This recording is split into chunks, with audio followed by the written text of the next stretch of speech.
Assalamualaikum warahmatullahi wabarakatuh.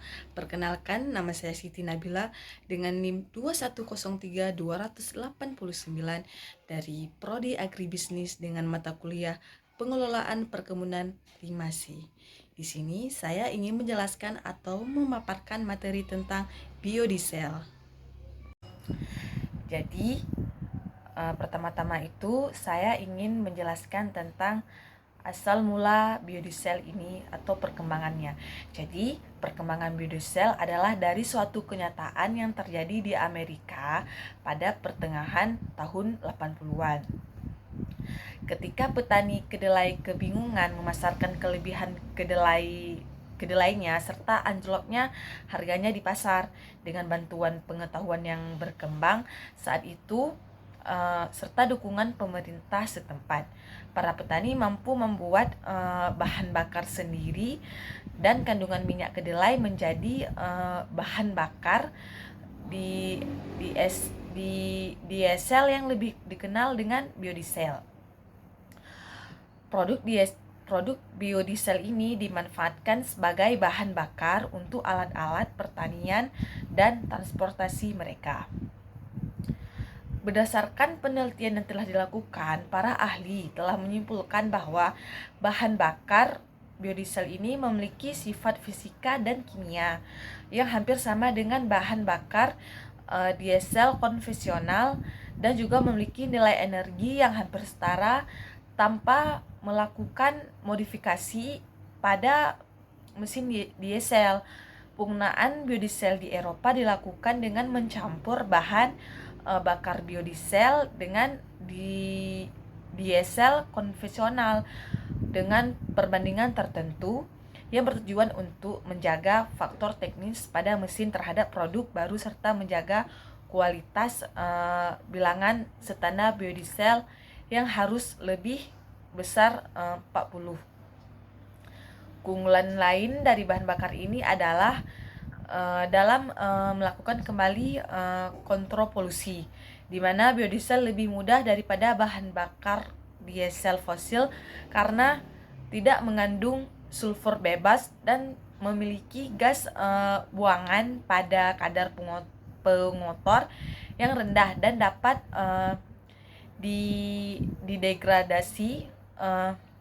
Di sisi lain juga secara ekonomi menguntungkan bagi negara barat dan Eropa karena sumber dayanya itu tidak perlu diimpor seperti bahan bakar konvensional.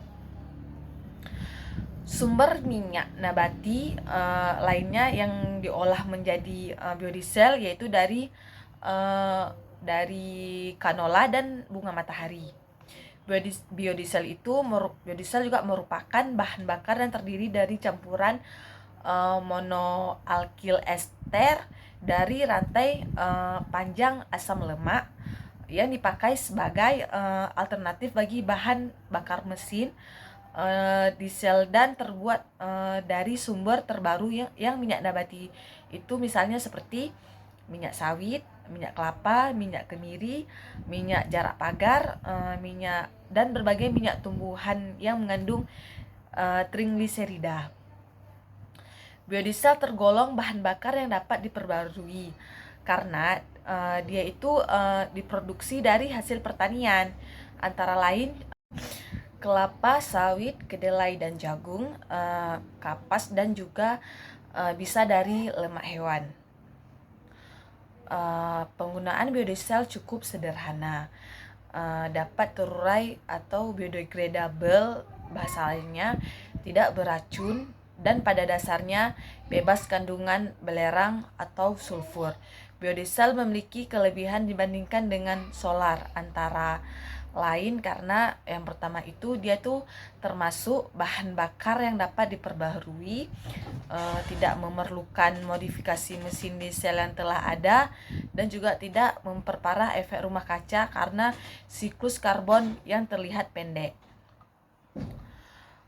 Serta kandungan energi yang hampir sama dengan kandungan energi petroleum diesel sekitar 80% dari petroleum diesel. Penggunaan biodiesel dapat memperpanjang usia mesin diesel karena dia memberikan lubrikasi lebih daripada bahan bakar proteoleum. Selanjutnya karena dia itu aman digunakan karena lebih terurai daripada gula.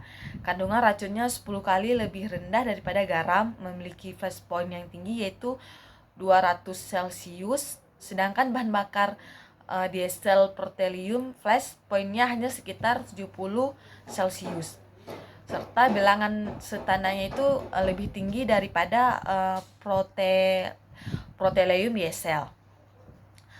Hasil pembakaran dari biodiesel ini 90% mengurangi hidrokarbon yang tidak terbakar itu sekitar 75 sampai 80%,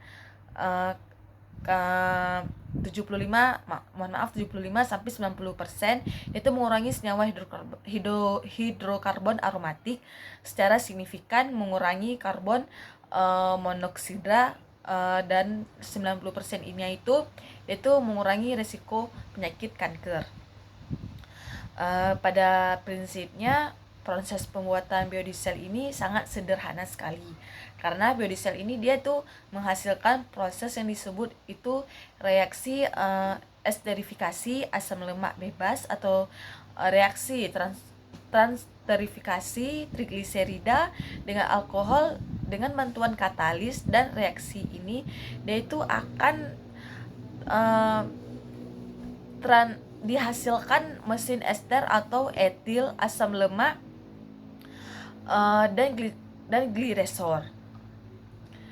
Reaksi transesterifikasi minyak nabati ini dia tuh menghasilkan biodiesel juga telah dikembangkan dengan memanfaatkan enzim lipase dengan katalisnya. Penggunaan enzim lipase ini sangat menarik untuk dikembangkan karena gliserol sebagai hasil samping produksi dapat dipisahkan karena dia itu dengan mudah, serta permunian biodieselnya juga mudah dilakukan. Namun demikian dikarenakan biaya produksinya cukup tinggi, maka perkembangannya kurang begitu cepat. Tetapi dengan menggunakan metode whole cell biokatalis dengan dukungan partikel biomasa telah dapat dilakukan pembuatan biodiesel dengan harga yang jauh lebih murah. Selanjutnya itu reaksi transesterifikasi. Dia itu merupakan reaksi antara trigliserida dengan alkohol dan katalis membentuk metil ester asam lemak FEM dan gliserol sebagai produk samping transesterifikasi minyak nabati. Dari mekanisme transesterifikasi dengan katalis asam dan minyak nabati itu dijelaskan bahwa asam karboksilat yang terbentuk oleh reaksi karbokasi tahap 2 dengan adanya air dalam campuran reaksi. Hal ini mendasari bahwa transesterifikasi dengan katalis asam harus berlangsung tanpa adanya air. Kehadiran air ini akan menurunkan hasil alkil ester. Contohnya katalis asam adalah H2SO2 yang memberi konversi tinggi, tetapi reaksi dia itu berlangsung lambat sekali, lebih dari 3 jam dan memerlukan suhu di atas 100 Celcius. Transesterifikasi dengan katalis basa pada umumnya berlangsung lebih cepat daripada katalis asam karena reaksi berlangsung searah.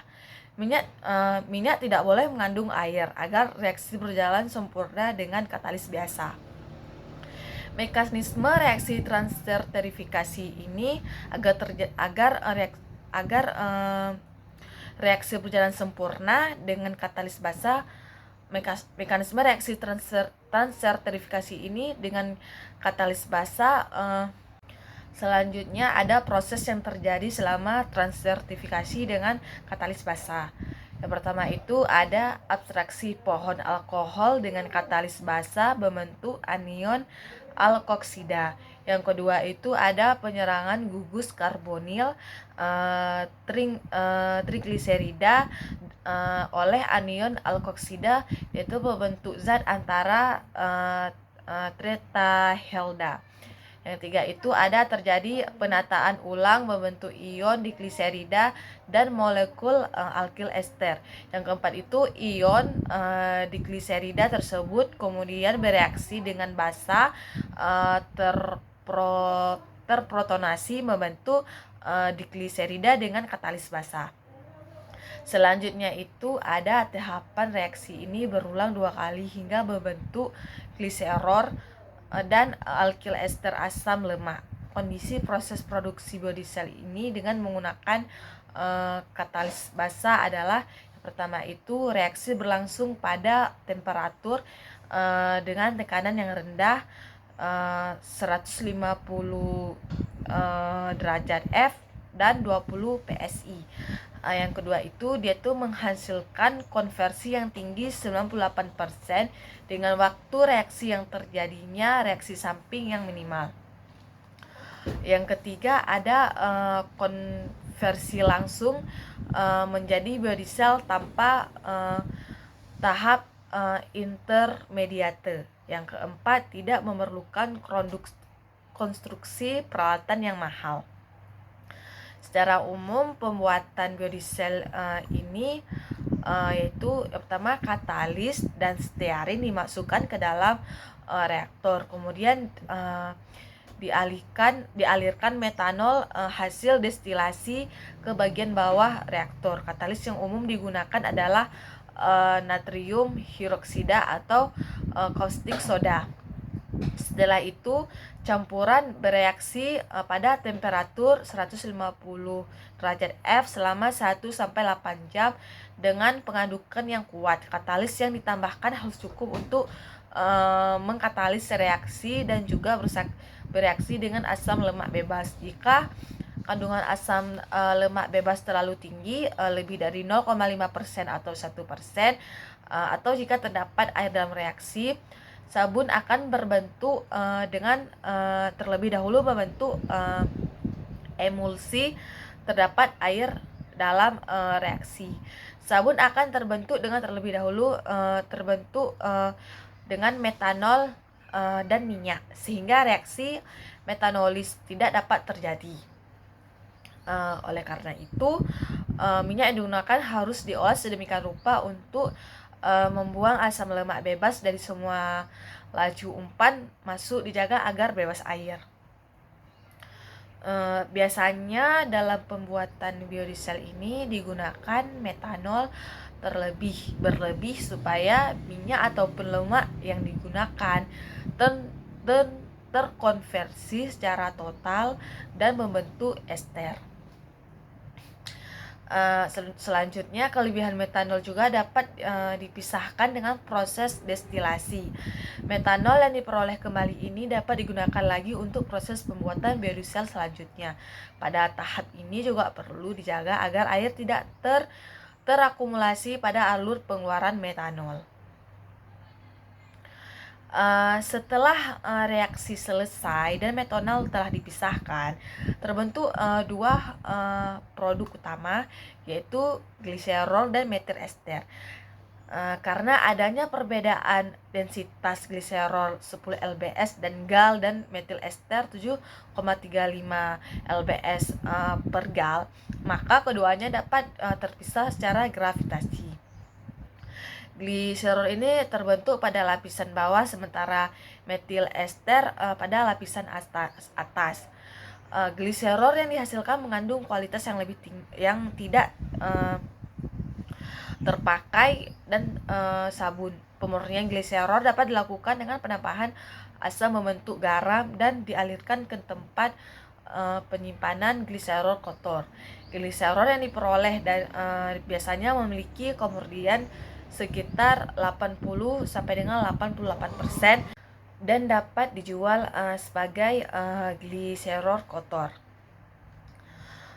Setelah dipisahkan dari gliserol, mesti ester dicuci dengan air hangat untuk membuang residu katalis dan sabun.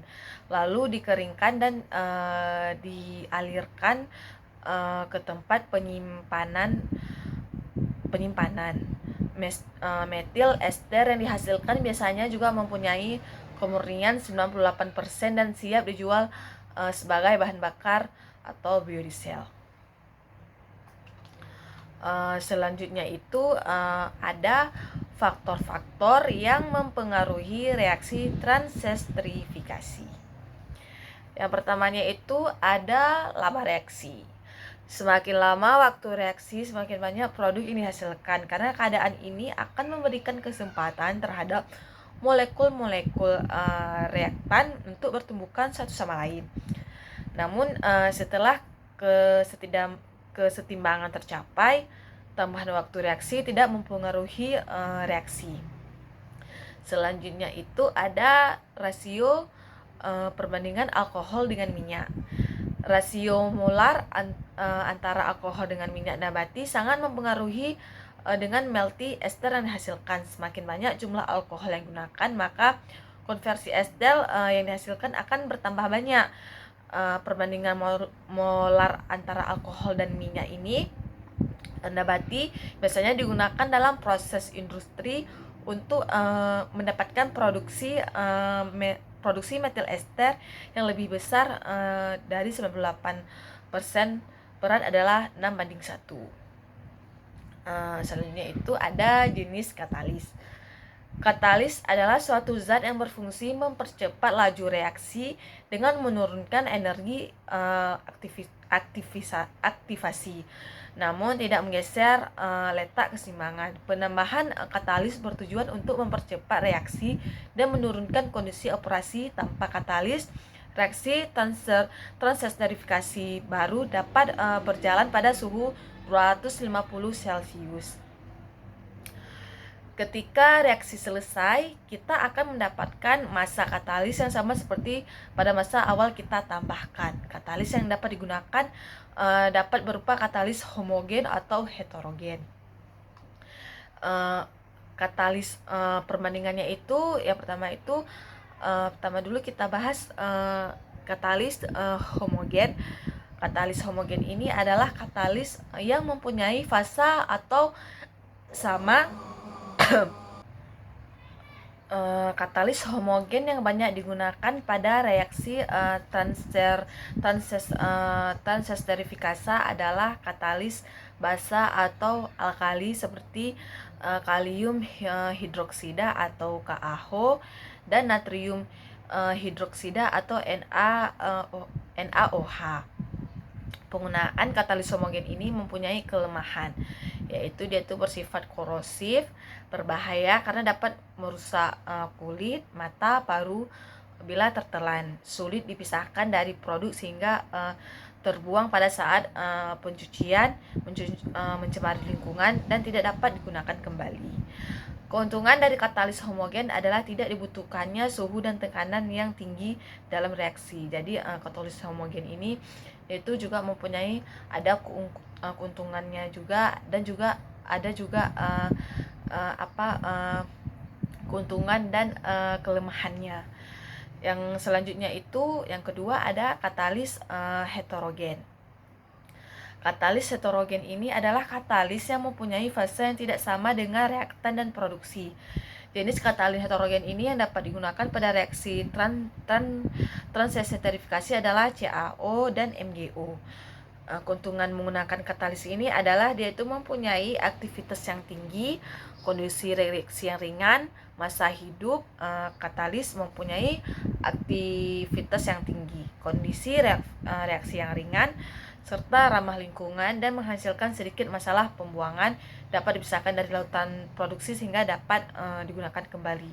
Jadi heterogen ini kebalikan dari homogen tadi itu dari segi keuntungan dan juga kelemahannya.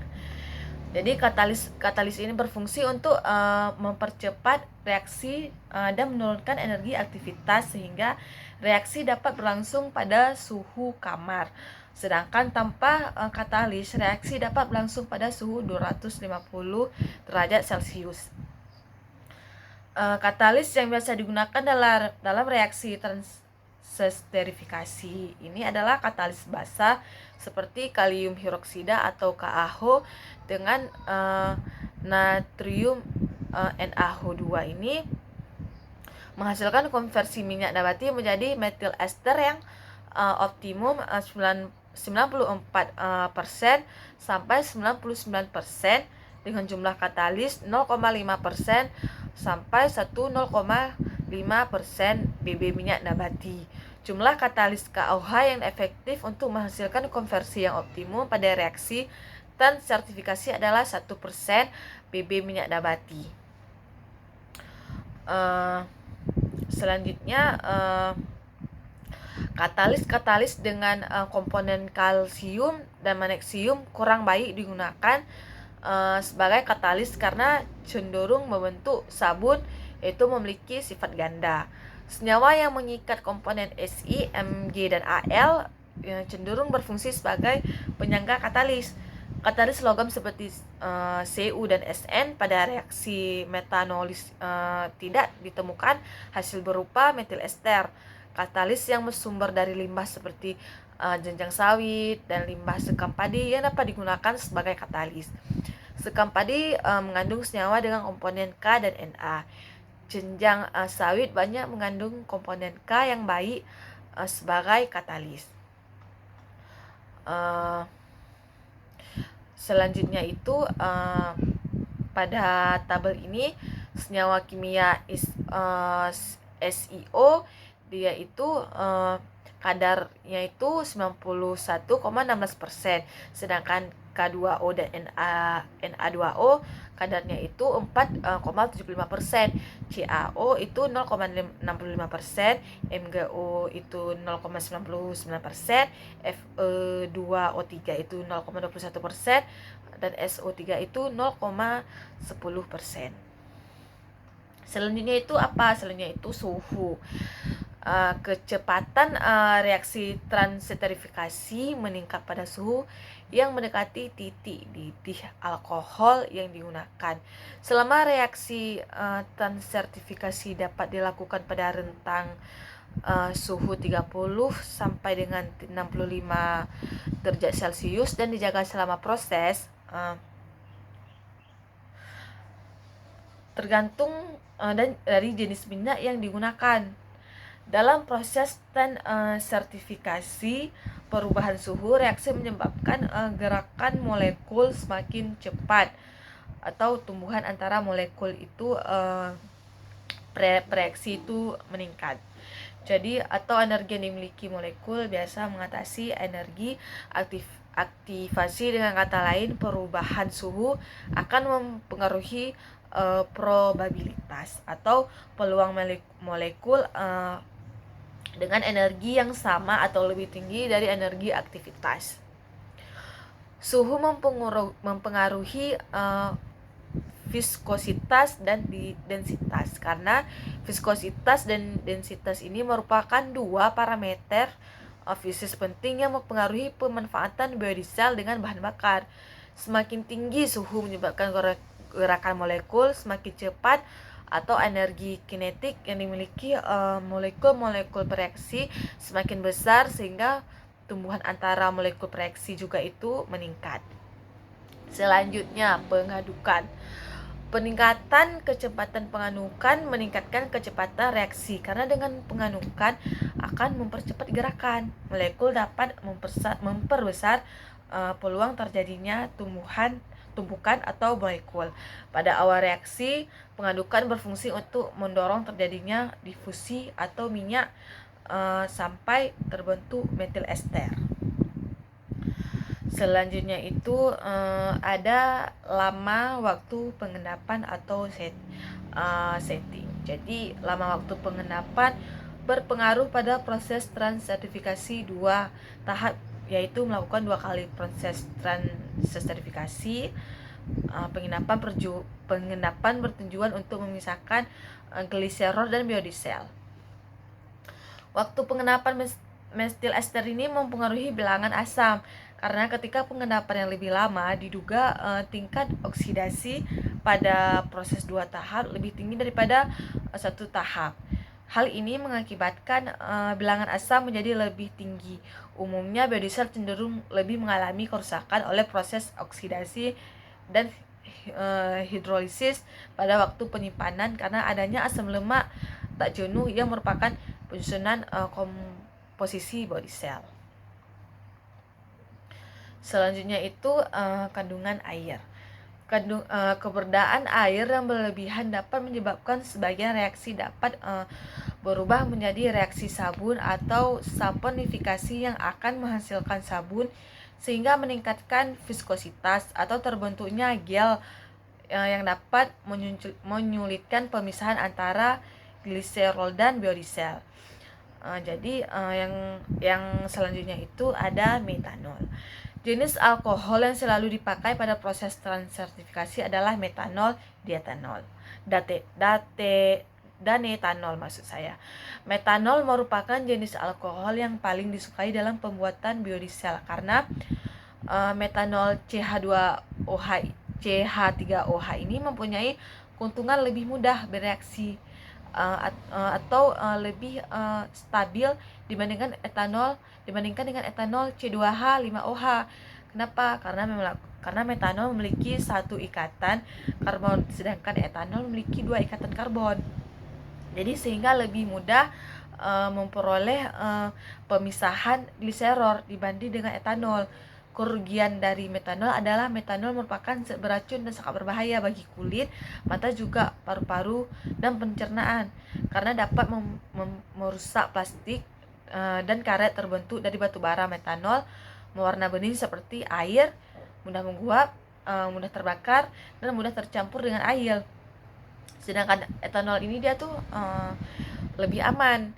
Kenapa? Karena dia tuh tidak beracun dan terbuat dari hasil pertanian. Etanol memiliki sifat yang sama dengan metanol, yaitu berwarna bening seperti air, mudah menguap, mudah terbakar dan mudah bercampur dengan air. Metanol dan etanol dapat digunakan hanya yang murni itu 99%. Metanol memiliki massa jenis 0,7915 9/5 sedangkan etanol memiliki massa jenis 0,75 G/m3. Selanjutnya itu ada pembahasan selanjutnya itu ada pembuatan biodiesel dari minyak nabati. Yang pertama itu ada esterifikasi. Minyak lemak mentah tak jarang mengandung asam lemak bebas dari jumlah besar. Asam lemak bebas adalah asam lemak yang berada sebagai asam bebas tidak terikat sebagai trigliserida. Asam lemak bebas dihasilkan oleh proses hidrolisis dan oksidasi. Biasanya dia itu bergabung dengan lemak netral. Selanjutnya itu ada hasil reaksi hidrolisa. Minyak nabati, minyak sawit adalah gliserol dari ALB. Reaksi ini akan mempercepat dengan adanya faktor-faktor panas, air, keasaman, dan katalis enzim. Semakin lama reaksi ini berlangsung, maka semakin banyak kadar ALB yang terbentuk. Kadar asam lemak bebas dari minyak kelapa sawit biasanya hanya di bawah 1% saja. Lemak dengan kadar asam lemak bebas lebih dari 1%. Jika dicicipi akan terasa pada permukaan lidah dan tidak berbau tengi. Namun intensitasinya tidak bertambah dengan bertambahnya jumlah asam lemak bebas. Walaupun berada dalam jumlah kecil dan mengakibat rasa tidak lezat, asam lemak bebas ini berlaku pada lemak yang mengandung asam lemak dan tidak menguap dengan jumlah atom C lebih besar dari 14. Selanjutnya itu ada asam lemak bebas dalam konsentrasi tinggi yang terikut dalam minyak nabati sangat merugikan. Tingginya asam lemak bebas ini mengakibatkan rendemen minyak turun. Untuk itulah perlu dilakukan usaha pencegahan terbentuknya asam lemak bebas dalam minyak sawit. Kenaikan asam lemak bebas ini ditentukan mulai dari saat buah dipanen sampai buah diolah di pabrik. Kenaikan ALB ini disebabkan adanya reaksi hidroksila pada minyak. hidrolisa pada minyak maksud saya. Jadi beberapa faktor yang dapat menyebabkan peningkatan kadar ALB yang relatif tinggi dalam minyak nabati itu adalah antara lain karena pemanenan buah yang tidak tepat waktu, keterlambatan dalam pengumpulan dan pengangkutan buah, serta penumpukan buah yang terlalu lama. Proses hidrolisa selama di pabrik untuk minyak-minyak mentah seperti ini sebelum proses transesterifikasi dilakukan pada proses praesterifikasi. Definisi ilmiah esterifikasi adalah reaksi pembentukan ester dari asam karboksilat dengan alkohol dengan asam lemak bebas diubah menjadi metil asam lemak melalui pereaksian dengan metanol. Asam lemak bebas tambah metanol tambah air ester ekskil lemak itu reaksi esterifikasi ini merupakan reaksi keseimbangan endoter sehingga diperlukan pemanasan untuk mempercepat reaksi ini. Walaupun reaksi ini sudah dipercepat dengan katalis, namun masih merupakan reaksi kesetimbangan yang relatif lambat. Katalis yang cocok untuk reaksi esterifikasi ini adalah asam kuat seperti asam sulfat, asam sulfotat organik, dan resin penukar kation asam kuat. Dalam pelaksanaannya katalis yang kerap digunakan adalah asam sulfat. Selanjutnya itu ada transesterifikasi. Salah satu proses pembuatan biodiesel yang paling banyak digunakan dalam industri adalah transesterifikasi minyak nabati. Transesterifikasi adalah reaksi antara triglesida dan alkohol menghasilkan gliserol bebas dan ester alkim asam lemak yang pertama dilakukan pada tahun 1853 oleh ilmuwan E. Duffy dan G. Patrick.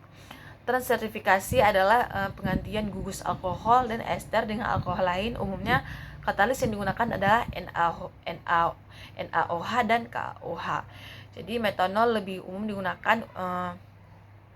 umumnya digunakan untuk proses transesterifikasi karena harganya lebih murah dibandingkan untuk didaur ulang kembali. Walaupun tidak menutup kemungkinan untuk menggunakan jenis alkohol lainnya reaksi etanol ini. Transesterifikasi merupakan suatu reaksi kesetimbangan untuk mendorong reaksi agar bergerak ke arah hasil reaksi sehingga dihasilkan metil ester biodiesel. Maka perlu digunakan alkohol dalam jumlah yang berlebih atau salah satu produk yang dihasilkan harus dipisahkan. Faktor utama yang pengaruhi rendemen ester yang dihasilkan pada reaksi transesterifikasi adalah rasio molar antara trigliserida dan alkohol. Jenis katalis yang digunakan, suhu reaksi, waktu reaksi, kandungan air dan kandungan asam lemak bebas pada bahan baku yang dapat menghambat reaksi. Faktor lain yang mempengaruhi kandung ganestor pada biodiesel diantaranya kandungan gliserol, jenis alkohol yang digunakan pada reaksi transesterifikasi, jumlah katalis sisa, dan kandungan sabun. Pada proses transesterifikasi, selain menghasilkan biodiesel, hasil sampingannya adalah gliserin atau gliserol.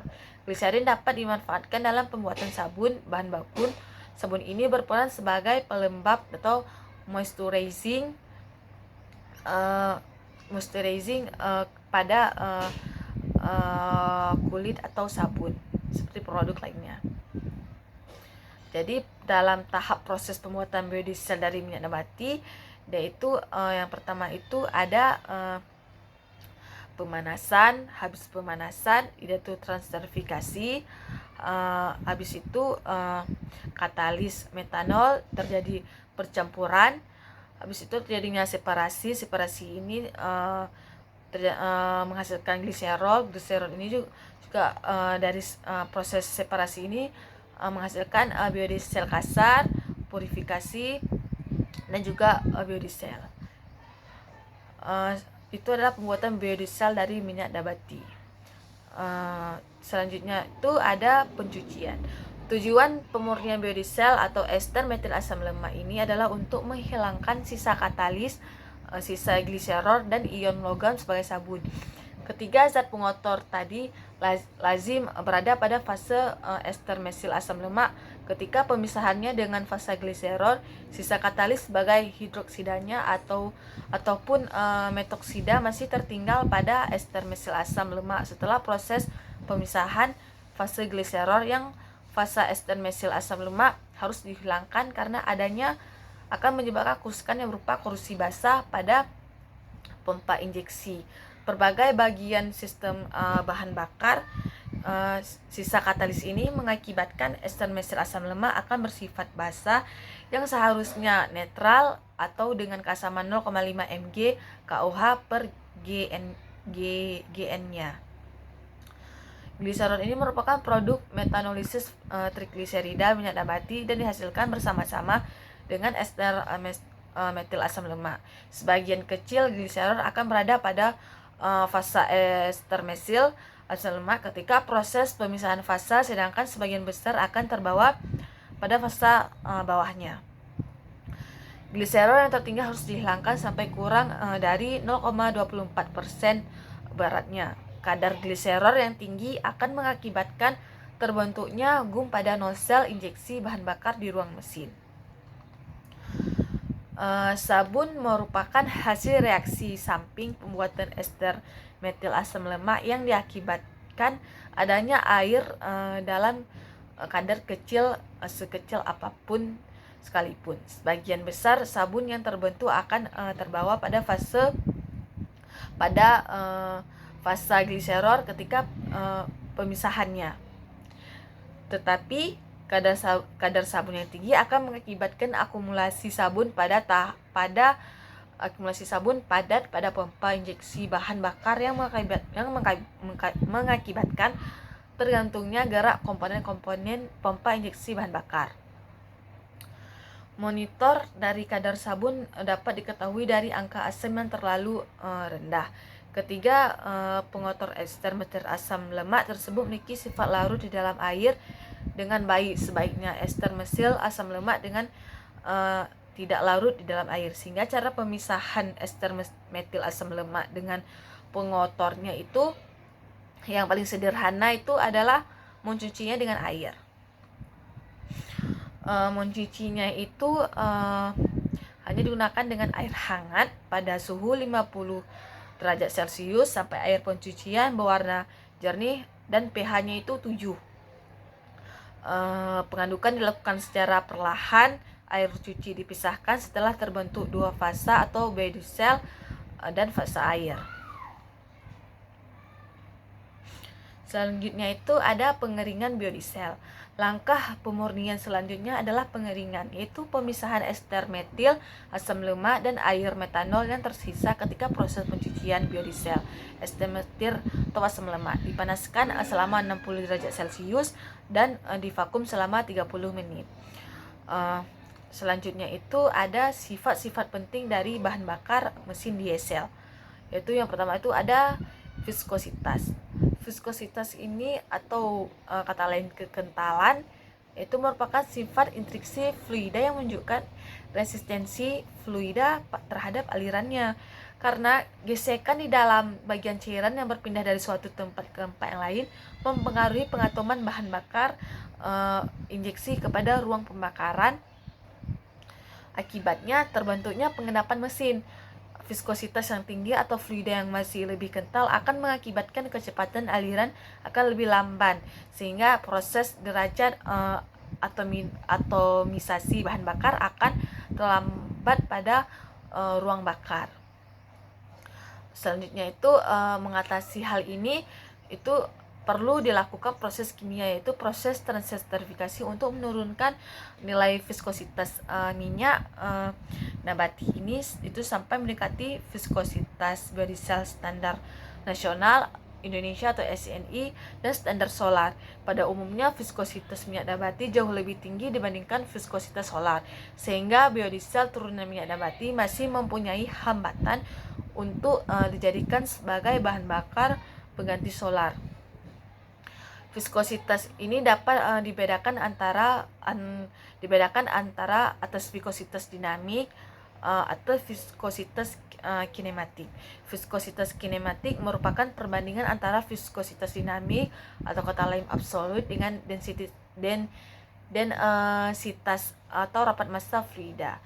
Dengan rumusnya itu dengan U yang berarti viskositas kinematik dan viskositas dinamik atau Poisson atau P yang lambangnya rapat massa. Yang viskositas kinematik ini dapat diukur dengan alat viskometer Ostwald. Persamaan untuk menentukan viskositas kinematik dengan menggunakan viskometer Ostwald. Yang selanjutnya itu ada densitas atau rapat massa. Massa jenis menunjukkan perbandingan massa persatuan volume. Karakteristik ini berkaitan dengan nilai kalor dan daya yang dihasilkan oleh mesin diesel persatuan volume bahan bakar.